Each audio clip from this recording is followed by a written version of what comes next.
Hoy conversamos con Jordi Canal Soler, que nos hablará de su experiencia como escritor, fotógrafo y viajero freelance.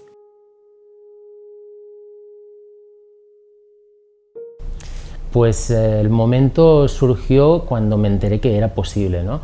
Hasta entonces siempre se había tratado de grandes expediciones de duración de más de 2 meses, con una financiación muy elevada, y a partir del momento en que se abrió un poco la veda a la posibilidad de unas expediciones comerciales, que se trataba pues de pequeños recorridos, en concreto pues el último grado, entonces vi que era la posibilidad de hacerlo, ¿no? Pero antes había surgido casi una necesidad interior de hacer o cumplir ese sueño infantil de visitar esos puntos, esas regiones y vivir las experiencias que habían vivido los exploradores que había leído tanto y que me fascinaban, ¿no? Como Peary, Nansen, etc. Entonces, cuando surgió la posibilidad de facto de poderlo realizar es cuando me apunté a la aventura.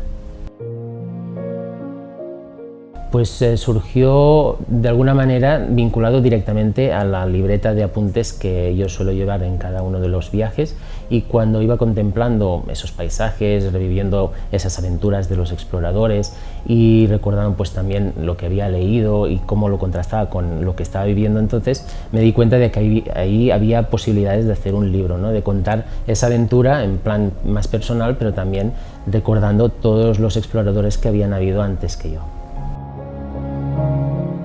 Sobre todo que enganche, ¿no?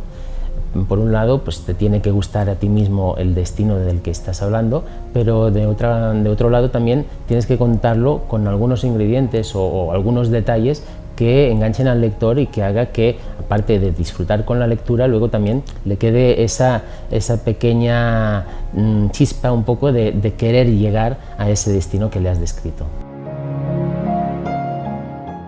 Yo lo abordé muy siguiendo pues, lo que es la estructura de la libreta, ¿no? Porque quería representar también cómo es el día a día de esa aventura, de esa expedición. Y entonces lo hice en función de cada día lo que va pasando. Es concretamente como si fuera un diario de a bordo, ¿no? Desde lo que hacemos desde que nos levantamos hasta que vamos a dormir, pero incluyéndolo también luego con pequeños flashbacks, ¿no? de cómo me entrenaba aquí en casa, cómo pues, había surgido la necesidad de viajar al Polo Norte, y luego también pues, con las lecturas que había hecho y los recuerdos que tenía de infancia.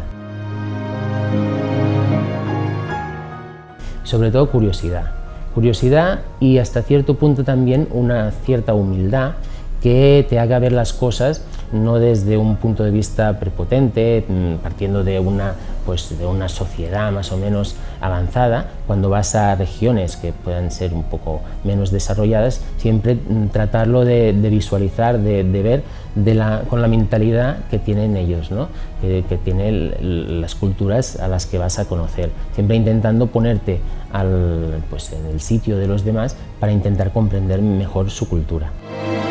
Claro, tienes mucha más libertad, ¿no? Cuando es tu propio proyecto, como puede ser un libro o un relato de viajes que luego pues, puedes presentar a algún concurso, ahí tienes una libertad mucho más grande que no un artículo acotado que tiene que cumplir primero con un cierto espacio de caracteres y luego también con la línea editorial, ¿no?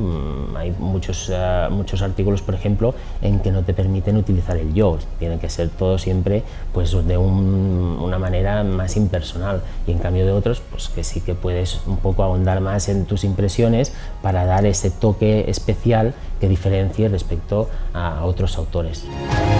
Pues sobre todo que no desfallezcan, porque es un modo de vida muy complejo, muy difícil, que hay muchísima competencia y que tienes que ganarte las cosas poco a poco, ¿no? Empezar, no desfallecer, insistir, llamar muchas puertas, enviar muchos emails y trabajar siempre con mucha profesionalidad, ¿no? Que es lo que luego te va a permitir ser aceptado y ser valorado también, y a la vez también con muchísimo empeño en conseguir tu sueño, que al final de eso se trata, ¿no?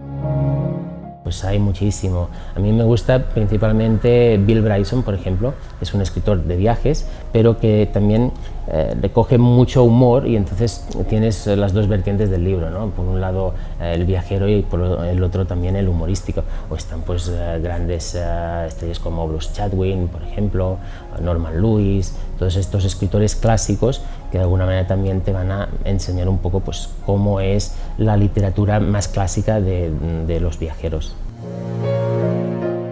Bueno, no identificarme porque pues, en mi plan pues, realmente es mucho más pequeña la escala de lo que he conseguido que no lo que hicieron ellos, pero sí que uno de mis grandes héroes es Fridtjof Nansen, que él fue un poco el que inició todo el polarismo y las técnicas para poder llegar finalmente al polo, y es el que realmente consiguió poner el primer paso hacia la llegada al polo, ya construyendo el Fram, que es el barco que permitió que encallara en el hielo para intentar llegar directamente al polo, pero además también a nivel personal fue una persona muy implicada y después llegó a recibir el Premio Nobel de la Paz, ¿no? De manera que es un científico, era biólogo también, y es una persona completa que además pues, consiguió una de las gestas mayores de la historia del polarismo mundial. Para abrirte la mente, sobre todo a no tener prejuicios o a borrar esos prejuicios. Se viaja para aprender. Pues el de la vida, que es el mejor de los viajes. Yo diría que no hay ninguno que sea el peor. Quizá hay algunos momentos en que sientes que ese viaje pues quizá no merece la pena o que es distinto de como lo pensabas, pero en realidad todos los viajes te permiten aprender alguna cosa nueva. Pues hay muchísimos, ¿no? Desde no sé, las comidas mismo, lo que puedes llegar a necesitar, los problemas idiomáticos también. Muchas veces te encuentras que no hablas el idioma, pero en cambio la misma gesticulación o la expresión de los ojos dicen muchas cosas y pueden llegarte a entender, como por ejemplo, pues, como anécdota, en Mali teníamos una persona que nos quería hablar insistentemente y ser nuestro guía y no queríamos, y empecé a hablarle en catalán y me entendía todo lo que estaba diciendo, aunque pues, él hablaba francés y en teoría no tenía por qué comprenderlo, ¿no? Pero la misma gesticulación que yo iba haciendo quizá le revelaba lo que se le estaba contando. Pues cuando regresas, el pósito de las memorias, que les digo yo, ¿no? Un viaje se valora también muchísimo, no solo cuando lo estás realizando, sino cuando ya has regresado y todas esas impresiones, todos esos impactos visuales, auditivos, de olores, en realidad es cuando llegas a casa que se van pues, depositando calmadamente y al final es cuando puedes extraer todos los aprendizajes que ese viaje te ha podido dar.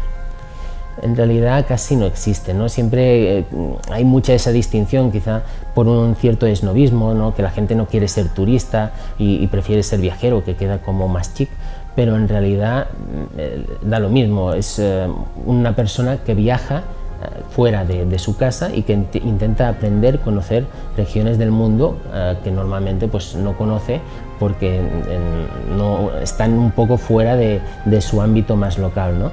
Ya sea como viajero o como turista, el mundo, verlo, te puede aportar muchísimo. Pues posiblemente México, que es un sitio donde hay que ir regresando poco a poco y muchísimas veces, porque además también pues, tengo mi mujer que es de ahí y que me ayuda a apreciar todos los pequeños detalles de México. Pues que estudien muchísimo y, como digo, que trabajen también muchísimo para poder conseguir sus sueños.